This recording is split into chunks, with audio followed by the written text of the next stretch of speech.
કહેવત છે કે કૂવામાં હોય તો વેડામાં આવે. ફેર ભાદર ડેમ ભરી હકતી હોય ધોરાજી નળમાં પાણી ન આવે.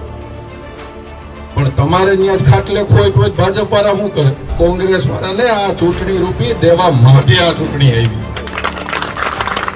કે આખા ગુજરાતમાં પાણી એકત્ર આવે. ધોરાજી તમે કેમ નથી દીધો એની સજા દેવા માટે ચૂંટણી છે. બધું રેડી હતું તો આપણો હવેડો તૂટેલો.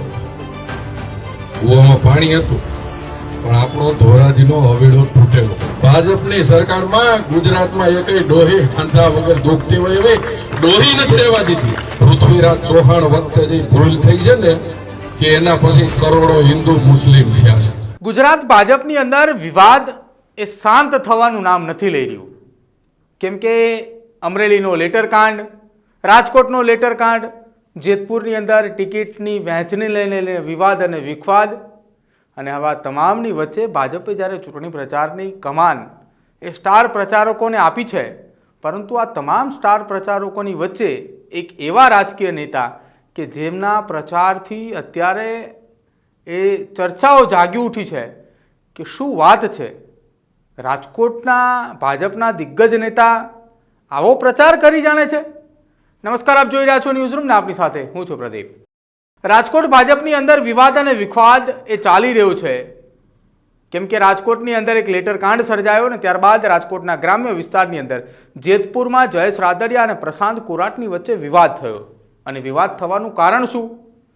જયેશ રાદડિયાના નજીકના બે ગણાતા વ્યક્તિની ટિકિટ કપાઈ ચૂકી, અને જેની ટિકિટ કપાણી એવા નગરપાલિકાના પૂર્વ પ્રમુખ સુરેશ સખરેલિયાએ તો સીધું કહી દીધું કે મારી ટિકિટ કાપવા પાછળ પ્રશાંત કોરાટનો હાથ છે.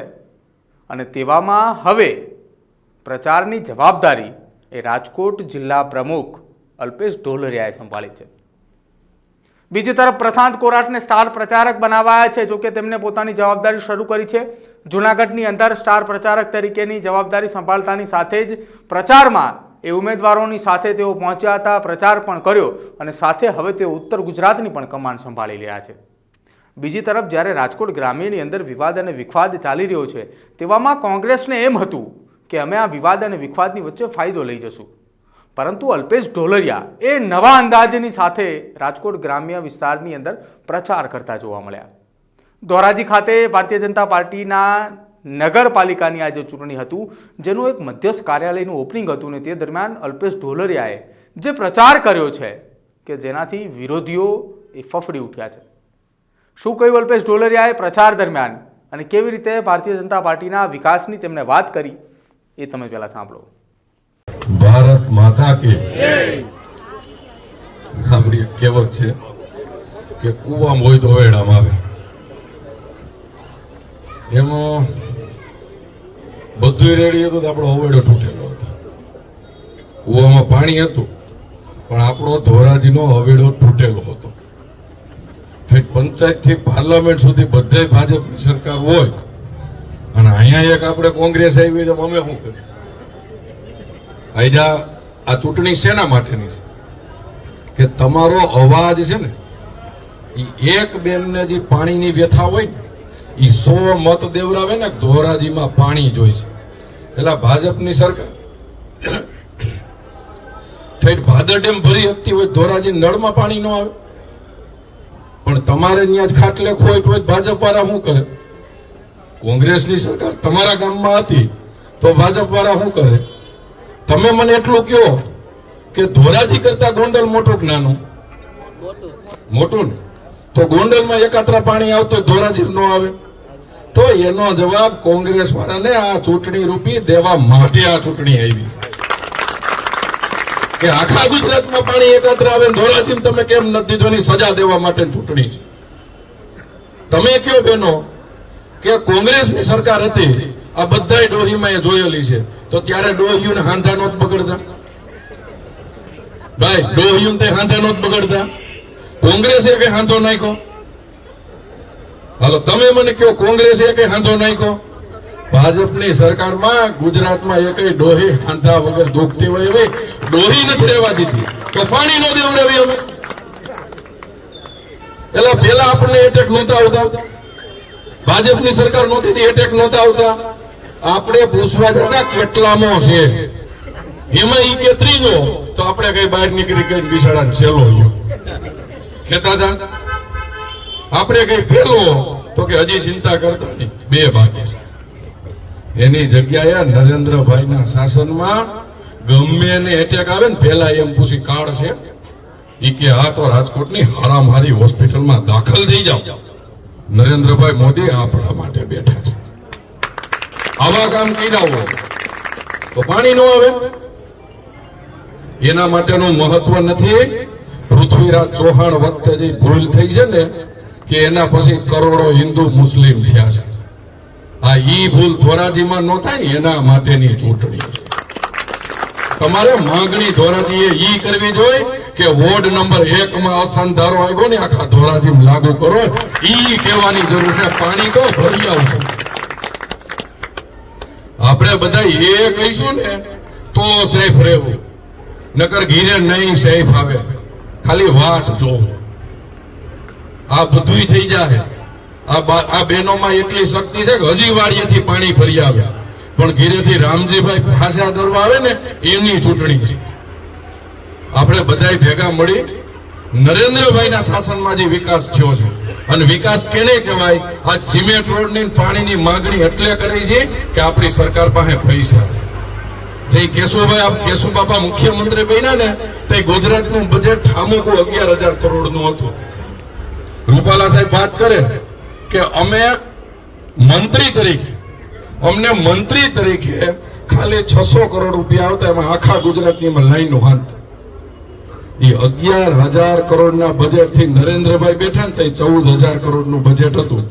આપણે મોદીને એટલે પ્રેમ કરી છે કે ઈ મોદી સાહેબના ગુજરાતમાં ભૂપેન્દ્રભાઈનું ભારતીય જનતા પાર્ટીનું સરકારનું છેલ્લું બજેટ 3,42,000 કરોડ રૂપિયાનું થયું છે. એટલે આપણા ચોકમાં વિકાસની વાતો કરી શકીએ છીએ. તમે ખાલી કલ્પના કરો કે અહીંયા કોંગ્રેસ હતી ને તોય 200 કરોડના ખાતમુહૂર્તની તૈયારી થઈ ગઈ છે.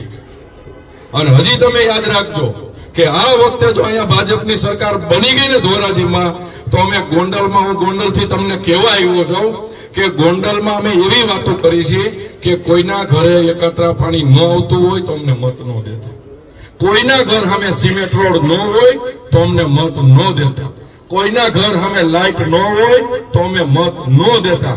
આવું કહી અને 44 માંથી 44 બેઠક જીતી છે તો ધોરાજીમાં કામ પૂર્ણ ન થાય ભાઈ.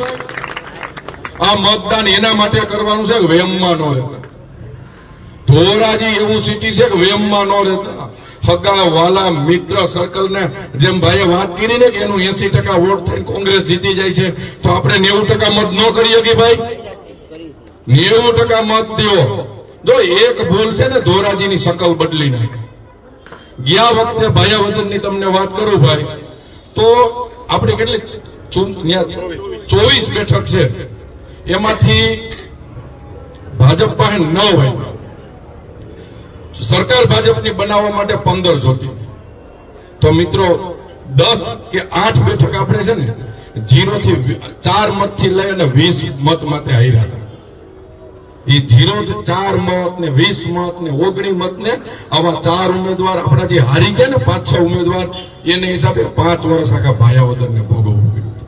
તો આપણે કોઈ વેમમાં રહેવું નથી. આપણા મિત્ર સર્કલમાં કોઈ તમે યાદ રાખજો કે ભાજપને બટન દઈવું ને એટલે રામ મંદિર અયોધ્યામાં બન્યું ને એની ઈટ મૂકવા જેટલું પુણ્ય આપણને મળે. આપણી સરકાર ખાલી વાતો કરવા વાળી નથી. આપણા તો પહેલેથી આપણે જતી 2 સીટ આવતી હતી ને તેથી કહેતા હતા વહાં મંદિર હમ બનાય કે જહાં રામ કા જન્મ હુઆ હોય ને બનાવ્યું. આપણે કહેતા હતા કે ધારા 370 આપણે ખતમ કરવી છે.